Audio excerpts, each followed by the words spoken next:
Bismillahir Rahmanir Rahim. I am Dr. Mohibullah Wazir, and the topic is the digastric triangle of the neck. In the first lecture, we discussed that the anterior triangle is bounded by this anterior border of sternocleidomastoid, by this anterior midline, and this base or posterior border of the mandible up to the angle, and extending this line toward the mastoid process. This is the whole anterior triangle, which is being then divided into digastric triangle, and then the carotid triangle, the muscular triangle, and the submental triangle. The same you look over here, please. The anterior triangle bounded by this anterior border of sternocleidomastoid, by this lower border of the mandible up to the angle, and then the line drawn from the angle to the mastoid process. This is the upper boundary, it's anterior midline. Then out of this is the digastric triangle, and then over here is the carotid triangle, this is the muscular triangle, and then this is the submental triangle. Today we discuss the digastric or the submandibular triangle. Okay. The one part of the anterior triangle is the digastric triangle or submandibular. As its name indicates, it is below the mandible. And look, this digastric or submandibular triangle is bounded anteriorly by this anterior belly of digastric muscle, posteriorly by this posterior belly of digastric along with stylohyoid. This is the posterior boundary and this is the anterior boundary.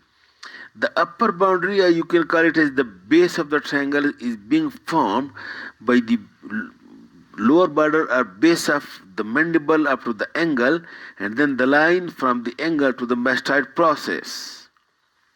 And then you look over here again, this triangle, look, this is the anterior belly of digastric, this is the intermediate tendon of digastric, and this is the posterior belly of digastric, while this small muscle is stylohyoid.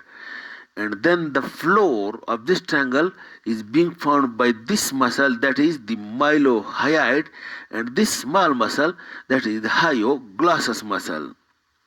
Okay, this is the floor. The same you look over here, the floor is being formed by, look, the floor of the triangle is being formed by this mylohyoid muscle, and this small piece, is it clear? This is the hyoglossus muscle.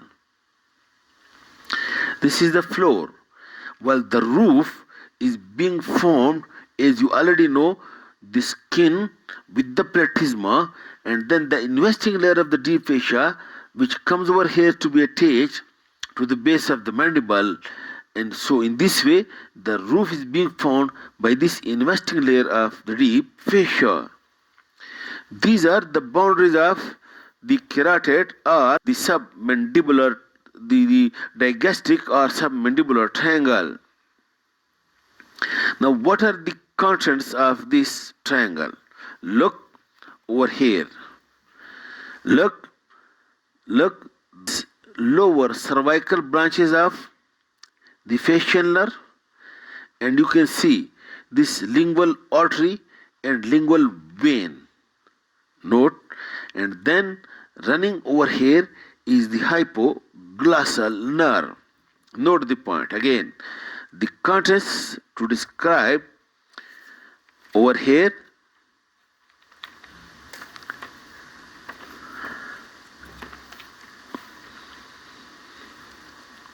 Look, this is the facial artery,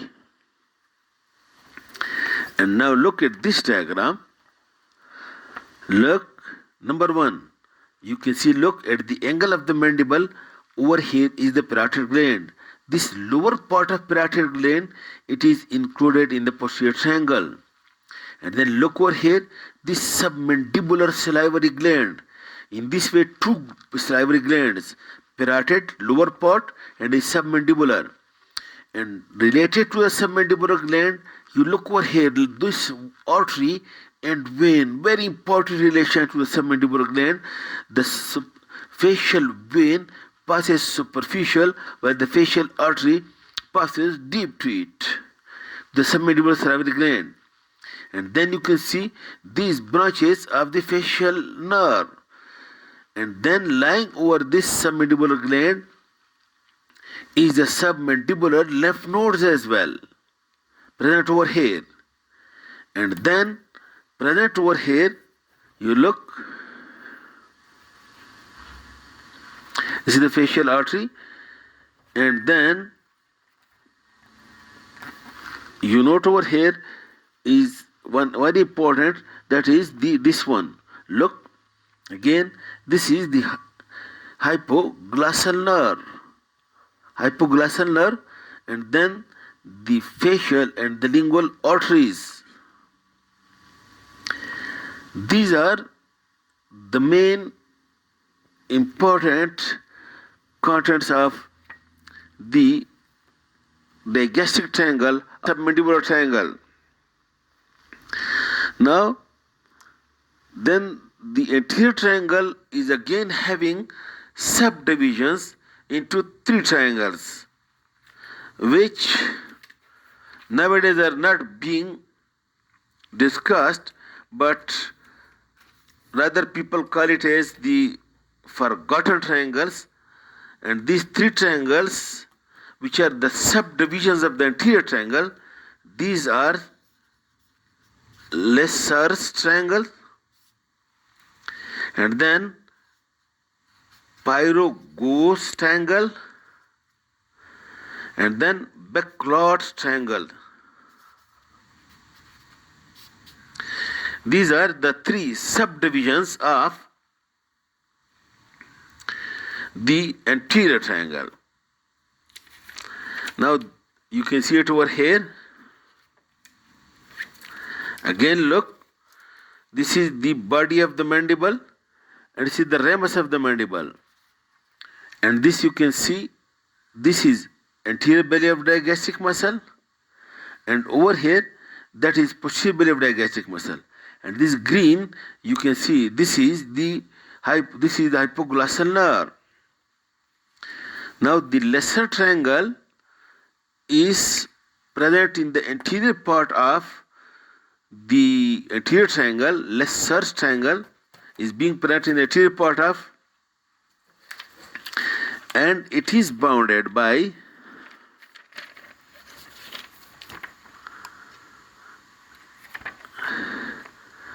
the lesser triangle is being bounded by, look, it is bounded anteriorly by the anterior triangle of digastric, posteriorly by the posterior belly of digastric, and then the hypoglossal nerve, which passes through over here. This one. This is anterior belly of digastric, this is posterior belly of digastric, and then you can see over here hypoglossal nerve. This is the lesser triangle, and you can see it over here. This is the lesser triangle. Look, this one, bounded by the anterior posterior digastric and by this hypoglossal nerve. And over here, the most important structure, the floor of this lesser triangle, this is being found by this small hyoglossus muscle. And then the most important structure that lying over here, look, this is the lingual artery in the lesser triangle. And then this lesser triangle, in this lesser triangle, the lingual artery is an important structure, and through this landmark you can easily find the lingual artery and can get it very easily if, for example, there is emergency bleeding from the oral cavity due to injury, then to stop or to decrease the bleeding, you can get this lingual artery in these lesser triangles very easily. And then the another subdivision of this anterior triangle is the pyroghost triangle. Like this pyroghost triangle, this small part of the lesser triangles, this part is also called as triangle of Pyroghost. And this is bounded by hypoglossal nerve, and this is tendon of digastric, and posterior branch of and posterior border is being found by the mylohyoid.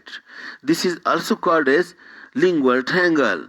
It is bounded by this hypoglossal nerve, this posterior border of the mylohyoid, and then this triangle is also called as the lingual triangle, because over here also the lingual artery is constantly found over here. And the third is the Backlash Angle, and that is posterior belly of found by the posterior belly of the digastric, and the posterior branch of the posterior branch of the hypoglossal nerve and greater horn of the hyoid bone. And this, in this way, three small triangles of the triangle are being described as lesser triangles, and then pyroghost triangles, and then the Backlash triangle. These are the three parts of the anterior triangle. And this description is important only for the reason for clinician, for surgeons, that if they want to do some procedure over here, then through these boundaries they can identify the concerned structure that they want to reach. Otherwise, generally it is the carotid or submandibular triangle which is described for the undergraduate students. Okay, thank you very much.